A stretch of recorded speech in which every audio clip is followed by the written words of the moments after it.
So, Jakob, face to face with Christianity. You've been at this for a couple of years now, I guess 2, 3 years since you started the Psychology of the Cross podcast. Is that right? Yeah, I think something like that. Two years ago, about it.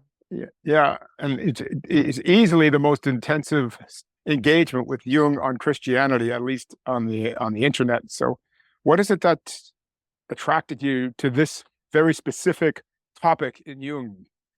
Well, I think attracted could be a positive way to describe it, but sometimes when I'm thinking about it, it's more like I was dragged into it, honestly. My training at the Institute, ISAP in Zurich, that was a very interesting and very rewarding experience in many ways, but also very difficult. But as things go, I was sort of taken by some of the questions in my life, and I was looking for answers to sort of come to terms with some difficulties, let's say. And Jung was very helpful there. But I think, as you said in another podcast, maybe for me at least, it wasn't the end of the road. So I started to get more engaged in Christianity and understand it. And I think I understood along the way that maybe Jung wasn't the best introducer to Christianity. So that's why I started to have conversations with others like yourself, but also others within the Jungian field, to see how they have tried to sort of interlink these ideas, or how are they related. I needed to understand how are they related. And because I had gotten a little bit, I think, confused in following Jung in some of the directions that he took later in life. One of the things I was going to ask you is that, so Jung opens up the whole world of myth and religion. So one could absolutely go anywhere with Jung, right? Native American, Asian, Buddhist, prehistoric. Why Christianity? Why was that your place of concentration? Well, partly it was, as it is, own experiences that I had that had to do more with my inner life and what I was confronted with. So it was, as I think I told you and also people on the podcast, I'm religious upbringing at all. God was not mentioned in my house. So very different from Jung.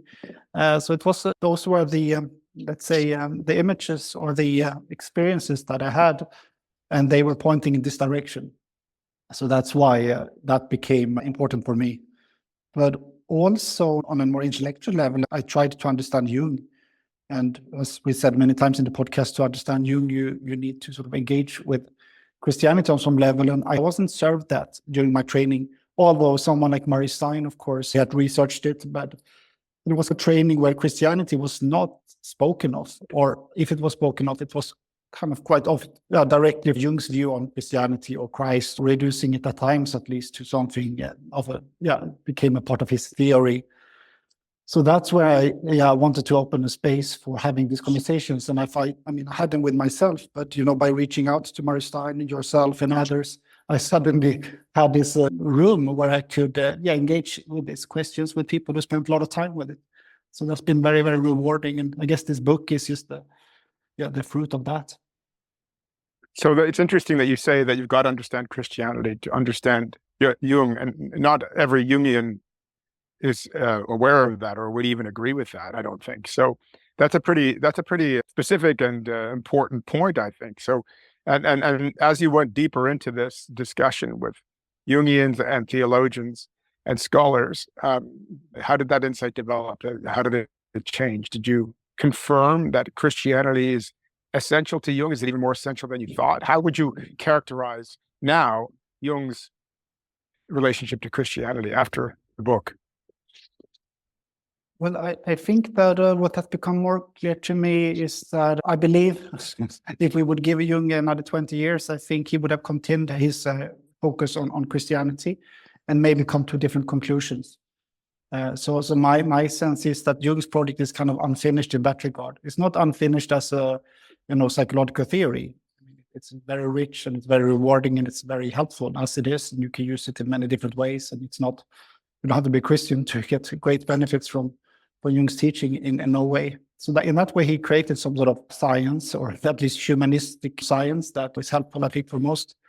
But I think that when it comes to Christianity, there was somehow in the last works of Jung, I feel like he's expressing it quite clear that he he sees sort of, or he envisions, or he fantasizes about a future where Christianity somehow, in some way, I don't know, reformed or rediscovered is probably a better word, by, you know, understanding those truths, you know, in a new light. I'm not reading as much Jung these days. If I read Jung, I read really what he did in the last years and what he was working on then. And that's sort of my it's not a conclusion, but that's my hypothesis, that there was more work to do. And since he died, there's others who sort of have to take that on. So where do you think he would have gone with Christianity? I think we completely agree that Christianity was Jung's central focus. You could say that Freud had a focus on Judaism in a certain way, but Jung had the dream of the Emerald Christ and decided that he had to do the psychoanalysis of Christianity. And so that it's obviously bound up with his childhood and the religion of his upbringing and the father and all of these things. And I think that you've gone into that in such depth in the podcast that we probably don't need to rehearse it. But what we didn't talk very much about is this interesting point you just made, that if he had another 20 years, he would have continued deepening his research into Christianity. And perhaps you suggested he might have come to some different conclusions. What would you speculate? Where do you speculate Jungian or Jung's thought would have gone with Christianity, or where it should go even? Well, I'm not sure, honestly, but I have a sense that it's not a conclusive. He didn't come to a conclusion. Maybe he did for himself, but we don't know about it. But it's like he didn't conclude or find a synthesis, or maybe he tried too much to find some sort of synthesis between his science or theory and Christianity. If one speculates, I mean, but the first in my mind would probably be that he would have become more a believer of sorts. I think Jung's faith is quite difficult. We always come back to that interview, I don't need to believe, I know, and the Gnostic Jungian. And it's like Jung became so focused on the experience. His father and all of them were all focused on the faith aspect. And I guess I would be curious to see how he explored faith. And I still feel like his reworking of Christ, or his relationship to Christ, is very helpful for some people who've grown up with a very literal view of Christ. But I think it's also somehow still, I was almost about to say immature or something. At least it doesn't feel like he has, what do we say, kneeled to touch his forehead to the ground. So some sort of conversion. Conversion. That's extremely interesting to me. And so let's get to the point that I wanted to ask you about. So, you know, you've indicated that from the get-go, you weren't satisfied somehow with what Jung was doing with Christianity. And now you see that had he had a chance, he probably would have changed his views somewhat. So what do you think is the Achilles heel, if there is one, or what is the weakness of his position? What's wanting to Jung's position on Christianity? Where do you see the problems? At least that. I think one of the weaknesses is reducing Christ to an archetype. That's very blunt put, but I do think, although he might have placed him higher on some level, I don't think he understood Christ. I'm not saying this to say that I understand him, and I do think there is something in Jung's difficulties in loving others. There's some sort of difficulty in connecting with the collective, or connecting with the poor, or reaching out of his own bubble at times. So that's where I see the sort of weakness in his psychology, that it becomes too mystical. And that's what I feel very strongly in his last works. Again, he spent, as you know, like his last works dealing with the collective, whether it was about UFOs or whether it was about the undiscovered self. He was really interested in what role does individuation have to play in a world that's on fire. Back then, maybe, it was on fire with a nuclear threat and the big division between the East and the West. So that's where I find Jung's ideas really interesting for today's time. It's all this, if you look inside, and you will find that there's great truth to that. But today, you know, I think we need to also learn to look outside. And that's a great weakness of Jung, Jungian psychology at times. And that's a great advantage of Christianity in its best form. As you have said, it's a vision for the world. It goes way beyond the individual. Yes. So it's kind of Jung's individualism, which sometimes can encourage a narcissism, I think, which is so kind of anathema to Christianity. Christianity almost appears to be an extroverted way when you compare it to some Jungianism. But let's go to the archetype business, because it seems to me that's really crucial. So if Jung is if Christ is an archetype, what are the consequences consequences? If Christ is not an archetype, what are the consequences? Well, I feel like you're asking the question, and I'm pretty certain that you could flesh that out better than me. But I think, again, the one of the consequences of reducing Jesus to Christ to an archetype is that it becomes individualism. It doesn't become it doesn't become a better world. It doesn't become a vision that's big enough to transform this world that we see in front of us. And so it needs to be compensated with this more extroverted side. So that's why I find so rich this sort of dialogue between Christianity and its two. I mean, it's not even and Jungian analysis, and this very simplified but important observation that I make again and again with all this huge interest in coming in to work on yourself, get in contact with your dreams, understand the unconscious, but all this needing for meaning and purpose. But at the same time, we're seeing the churches is not the place that you go for that. So my hope is just to continue to have dialogues with the church, because I think that people within the church actually can benefit a lot from the psychological work of Jung, but vice versa. Like, I think we have a lot to learn, and Christianity is a bigger vision than Jungian psychology, much bigger.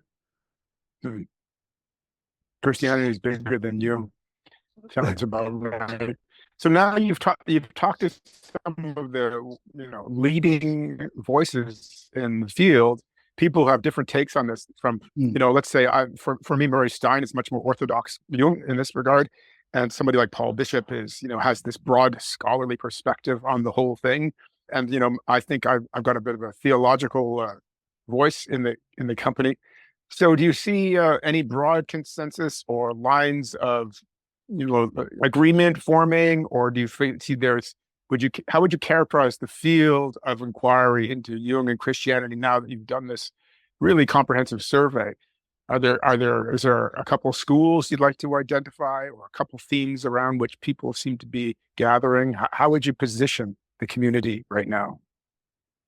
Yeah, that's a good question. I cannot say based on this that I see themes. I mean, I found it interesting to see that some people have, for themselves, it seems, to come to terms with Jung and Christianity, or they found their own ways to be Christian and Jungians.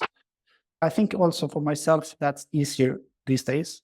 But so that's, like, I think, inspiring to see people who have found their own ways to be Christians, but also working with Jung's ideas on a deeper level. But I think that the transformation or the change, or what I'm really interested in, is not so much the experts. I'm more interested in, I think, yes, you have also pointed out, just normal people who engage in these ideas. And it seems like there is a movement not only into Jungian analysis, but I think this renewed interest also in Christianity. Although what I said about the church, maybe not a renewed interest in the church, but absolutely in Christian ideas, and to take them seriously and take them on as the deepest depth psychology, or like take it on like intellectually, or take it on like with your feeling.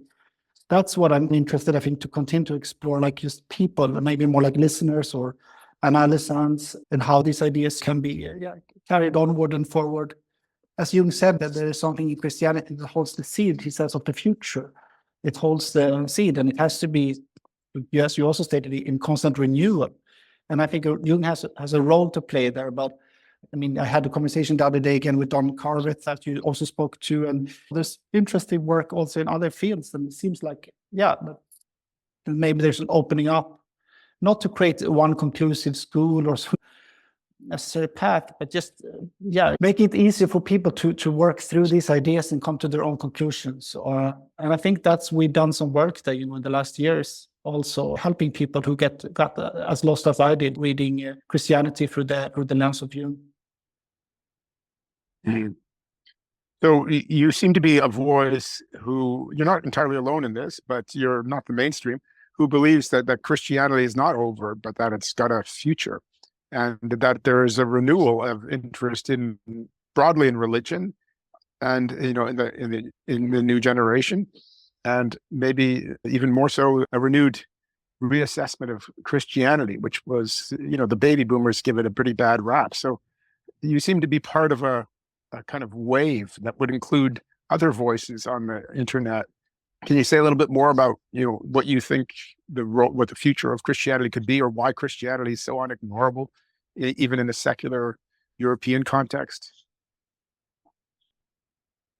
I mean, honestly, I don't have any natural vision where Christianity would go, but I guess that as the world is looking these days, no, as things are looking around us, we are brought back to essentials, or we are back to asking these big existential questions again, and they're accessible to anyone. I think the world is sort of pressing us to better answers and ask better questions. I think the religious realm has to be taken very serious, and we have to understand that it's not something in some other land. It's something that has to do with how we wake up in the morning and meet the other.